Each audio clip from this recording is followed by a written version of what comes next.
Okey, untuk admin kita boleh klik atas kanan ada gambar user ni. So klik sini dia boleh login kat sini lah. Ada satu pelanggan punya login dan satu lagi admin punya login. So bila klik admin punya login, kita masukkan username, password, tick remember me, klik je login, dia akan dibawa ke dashboard booking lah.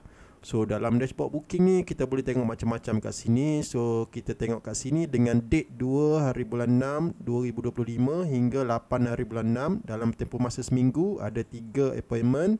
1 appointment dah approve, 2 appointment yang masih lagi pending, dan pembayaran belum ada yang buat.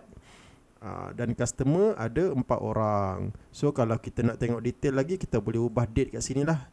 Okey, contoh daripada 1 Jun sampai 31 Julai untuk 2 bulan. So dia akan keluarlah ada 4 appointment, 1 approve dan 1 pending appointment. Revenue belum ada sebab belum bayar.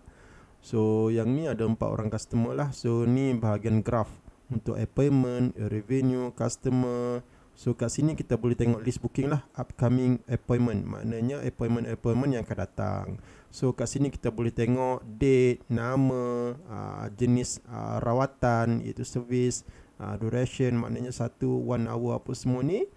So dia punya status approve. So yang ni pending. Pending ni sekarang ni untuk masa sekarang saya set dia jadi pending. Jika dia pilih untuk bayar di site, dia belum bayar, so jadi pending. So bila dia dah bayar, admin boleh terus ke bahagian finance ataupun payment untuk cek dia punya bayaran. So bila masuk bahagian manage payment, okay, kita ambil date, contoh kita ambil date 1 Mei sampai 30 Jun. Okay, 1 Mei sampai 30 Jun.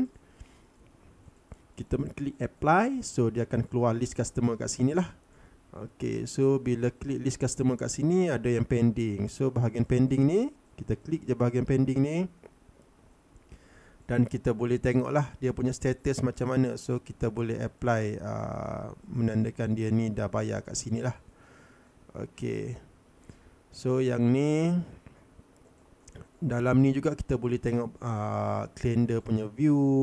So kalau nak tengok calendar punya view, dia akan keluar macam ni lah. Okay, 4 hari bulan ada 2 orang. Okay, 13 hari bulan ada seorang pukul 4 sampai pukul 5.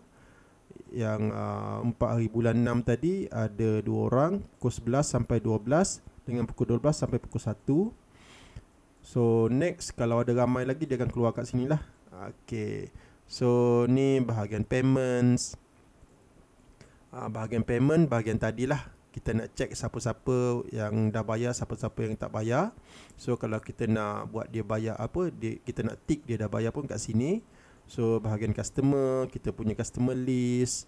Okay, so dia keluarlah semua customer yang dah pernah guna sistem ni. Dan bahagian servis, iaitu servis rawatan kita. Kalau nak tambah, nak tolak, semua kat sini. Ada bahagian lelaki, ada bahagian perempuan, ada kategori.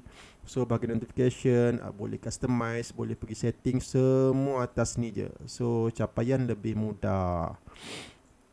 Okay, so pengurusan admin cuma kat sini. So begitu juga bahagian mobile. Kalau admin nak login, boleh klik button atas ni, bahagian kanan atas, ataupun klik login button. Sebab mobile lebih mudah. Okay, mobile lebih mudah admin, tapi untuk pengurusannya better dalam desktop lah. Untuk back end, kita nak urus pelanggan kan, sebab dia banyak menu. Okay, so bila klik admin, masuk je email, password apa semua, dan dia akan ke admin dashboard macam komputer lah. Okay, so itu untuk bahagian admin. So terima kasih. Assalamualaikum.